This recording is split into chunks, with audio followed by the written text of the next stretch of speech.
Today's lesson has two parts to it. The first part I want to talk about is behavior, house etiquette, the stuff you guys don't care for in the house. The Indy 500, or when the play escalates to a point where the older dog is getting too rough, jumping, grabbing stuff inappropriate in her mouth and running with it, digging holes, eating feces, nuisance barking, jumping on people uninvited, all that is considered behavior issue, stuff you don't care for. So all behavior would be the word no. At the same time, you're going to hit the bottom button once or twice and say no in a calm voice. Now, they can hear a heartbeat of 15 feet, so there's no need to scream. Unfortunately, that has to be your new fashion statement for about 3 weeks. So you'll have it around your neck, wherever you're at. And it's got a range of half a mile. So it goes through the walls and ceilings. If someone says, hey, get that dog, hit it wherever you're at, it'll go through the walls and get them. If the kids got popcorn or the dog's climbing them or something. Now, what I don't want you to use the electric collar for is do not use it to enforce obedience commands inside the yard or house yet. And that would be like heel, sit, stay down, and come. You can say those things, but don't shock her for those things yet. Just bad behavior. It's just the word no. So we're going to eliminate all the other vocabulary like off, down, leave it. You're just saying no for everything. If she's got something running with it she shouldn't have, double momentary, say no, she'll spit it out, and you pick it up and go about your business. Now, if she ignores your double momentary, you're going to hit a triple momentary 3 times and say no in a calm voice. Don't point it at her, although tempting. If she ignores that, you're going to hit your middle button, which is continuous. And if you look, with your eyes are still good. I think you're still young. But look at the bottom, you'll see VCM down there, and that's vibrate, continuous, momentary. So it tells you the order of the buttons. The top button's vibrate, a non-shock. The second one's continuous, and third one's momentary. If you look on the bottom left of your remote, there'll be a mode button. Go ahead and hit that button a couple times, and you'll see those letters change. It goes to tone, momentary, continuous. But for bulldogs, we want them, and you have an invisible fence, so we want to push it all the way over until it comes back to VCM. All right. On the top right side, on this side of the remote, you'll see it up and down with your power levels. Go ahead and hit it up and down. Watch the screen. You'll see them change. Go back to what we had it on. You're in good shape. Now, again, quick reminder, we're not using it to enforce obedience commands in the house or yard. You're not saying come in the yard and zapping her yet. She's not ready for that yet. We need about 15 days of training to get that done. Okay, now behavior, I want you to keep her under the law, not grace, for the first 30 days. So there's no exceptions on the behavior. When she's doing it, you're hitting it and saying no. After 30 days, you can extend grace to her and say no verbally first. See if she stops, praise her. If she doesn't, start the ramping up process. But you can go double momentary, triple, single continuous, then double continuous. Then you up your power one level and then repeat the process if she's still ignoring it. The only time I think we're going to have to up it real hard is if there's other dogs in the area, I think. Now the collar's waterproof, the handheld's waterproof. She can swim with it. It doesn't shock her any worse in the water. Okay, it's real good. Matter of fact, if you see her running for a duck in the green space, crank it up maybe 10 or 15 and hammer time it and get her off of them. Because she will kill them. Okay. Now, she's just finding her way around. When she finally crashes, she's going to be gone for a long time. She just knows it's not time for a nap, but she's fighting it. And that's all right. She's brain sore out. Now, with bulldogs, they get kind of braised skin real easy, so I want you to rotate the prongs twice a day on her neck. Collar should go on at the beginning of the day. When you first get up, the charger's here. This thing cradles the collar. And then if you look at the back of your remote, flip that weather strip up, and you'll see a USB-C type thing that this plugs into. And this cradles the collar when it's charging. It'll be a red light when you put it on. In 2 hours, it'll be green. That tells you it's all done. Take both pieces off. And to turn your collar on, you see that soft button in the middle there between the probes. Hold that down, you'll hear a double beep. Yep, and you'll see a green light flash every 5 seconds, and that lets you know the collar is turned on or activated. Now with the handheld part, on the left side of your screen on the top, hold that down 3 seconds and then watch the screen. It'll probably go out, but the recoup time when you attach it is 1 second. It comes right back on, so you can turn it right back on.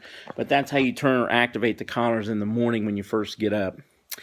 Now, reminder one more time, we're not enforcing obedience commands in the house or yard, just bad behavior. Outdoor behavior, digging holes, eating feces, chewing on plants or the deck, just shoot it through the window and get her out of the hole wherever it's at, or she's got a plant. or nuisance barking at people going by on skateboards. Just slap her from in here, she'll shut up. Okay. That's one of the things we're dealing with. Yep. Good barks would be like a pizza man at night, FedEx, UPS. I let them have 5 barks, and then I'll say no verbally. Anything after the no is a double momentary at the bottom, and shut them down. Because if you've accepted them, they should accept them. But nuisance barking, go ahead and get her from in here. Don't bother going out. Now, new category. I want to talk obedience, and that's what me and you did outside out there at the park. There's 6 styles of training in the world, and they all think they're right. Probably the only thing I'm not narrow on is Jesus.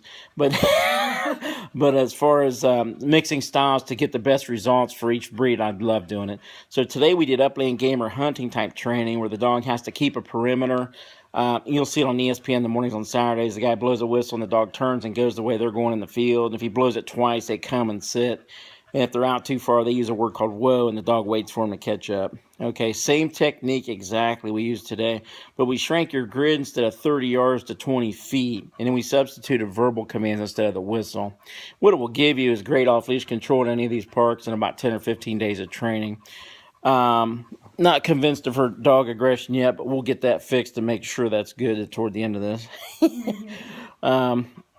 Yeah, she's just cooling her mouth down. Is that what she's doing? Yeah, she's not chewing. Yeah, her tongue is cool. That cool table makes it feels real good. Now, the first command, if someone goes with you to do this story, have them stay back 20 feet or sit on the bench or wait at the car and watch you the first few days, because she'll try to use them as savior and tangle them up when they first go out the first week. But I want you to go to a different place the first week of training, mix it up. I need 3 or 4 days out of a 7-day week. 15 minutes is plenty. Just once a day. Of work. And you see how it affects her, tires her out real bad. Okay, because it's the mental stimulation. But when you go out, change locations and keep your arms down and relax. And whatever side the dog goes on, put the leash in that hand.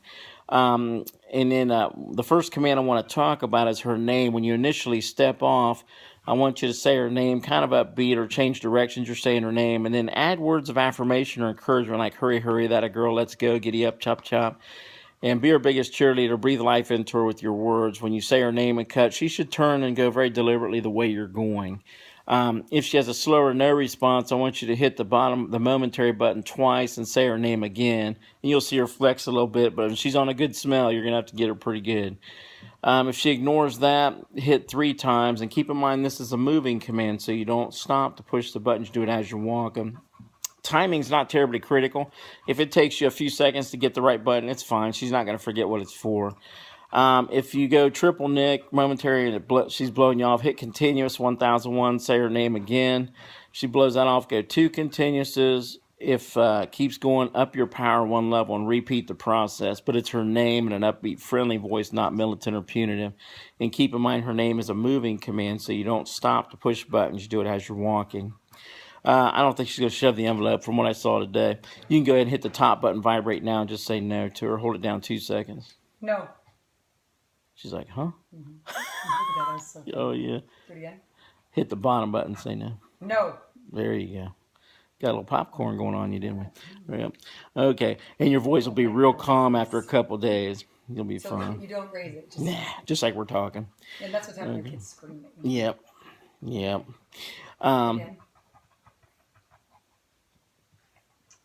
Yeah, that ain't too bad. When she's actually moving the thing around, that's a problem. Yeah, she's got her teeth going on. Yep. Okay. So I need you to change directions and say her name at least 4 to 8 times during your 15-minute training walk. And that's what wears her little pea brain out. Now, the second command I want to talk about, say you get out of the car and walk into the park and she sees a deer, dog, coyote person out there and she starts to put physical tension forward where you're feeling that pulling. Go ahead and tap continuous 1001 and say no as you're walking. And she should freeze and look back at you or come back to you or put slack in the rope. Any of those responses are great. And remember, it's a moving command, so you don't stop when you're walking. If she's pulling, you hit it and say no. If she ignores that, give me 2 continuouses, say no. And real calm voice. About 3 days from now, it'll be good. Okay. And then up your power to level and then repeat the process. But the verbiage is just no as you're walking. Okay. I know, and that's something when you got rules. That's tough. Okay, she said, I'm taking my toys and going home. Yeah. Now, you can go powder over there if you want. That's fine. Now, yeah, emotional terrorism. Now, the last command I got for you is the come command. This one's different. When you're walking, I want you to plant both feet. You're not moving. Try not to go eye to eye with her the first week on the comes. Look over the top of her or just off center a little bit in a non-dominant gesture. Tap the front of your legs and say, come at it, girl. There you go. Hurry, hurry. She should run immediately to you. Say sit verbally and then shove her rear down if she doesn't. Now, she did pretty good on the sits. You're tall, so you're going to have to, you can bend over and say, come at it, girl, there you go, and then kind of stand up as she gets closer to you, but don't look at her on the way in or she'll sit way out. So just look off, say, come, and then she'll run up to you, say, sit verbally. If she doesn't do it the first time, just push the rear down. Can't shock her for the sitting yet. Right. Now, I just need 2 comes per session. You don't need many of those. All right, 2 to 3 at the most. Okay, and she should be fine. What we don't have yet, we don't have heels, sit, stays, downs. We'll put it all in next time I see you, so don't worry about it. Just I want you to take care of all the house behavior, yard behavior, and then add the hunting training, and we'll be great this time. She'll be like a new dog. I would talk to McKee and ask him, or just for some trazodone, and let him adjust it on the phone with you. If you give her 100 milligrams in the evening, if you're leaving for 2 or 3 hours, because adolescence is right now. I mean, it's between like 6 months and 18 months. So if she's not in the cage, she's going to modify your house somewhat. Should we keep her in the cage though? And that's what we've been If doing. you're gone, always. yeah, I would during this age. Yeah. Mm-hmm. We always have. And then at that point, you're in good shape. But he can give you a script. It's $4 a month. It's cheap. But I would just do circumstantial. Yeah. You don't have to do it all the time. Okay. But you know, if I got a house full of people, you know, I might give her 200 milligrams, just kind of even her out. You know what's going on. Now, a quick reminder again, we're not enforcing obedience commands in the house. I do want to talk about the results on the come though. Say you're out in the field training and you're like, come at it, girl, there you go. And she blows you off and says, this pee smell is more important over here. You know, when you hit your butt and say, no, come at it, girl, there you go. You hit the triple momentary, say, no, come at it, girl, there you go. If she ignores that, hit your single continuous, no, come at it, girl, there you go. The no is on the button push, but don't point it at her. Okay, on the corrections for the come. But you're only doing the come when you're actually training. Okay. All right. Now, it's all on here. The first half of the video is all house behavior and house etiquette and yard etiquette. And the second half is what me and you did outside. But if your husband and them guys watch the first half, if they can help you with that, that'd be great in the house for stuff. But you do the obedience Yeah, part. I mean, but nobody should have this but me. Yeah. And if you're gone, you can give it to your husband if Yeah. it's your weekend or something. If she's jumping on people in the yard. Okay, good job. God bless. Keep Christ first in your life. Things go smooth. I am 614-595-2406.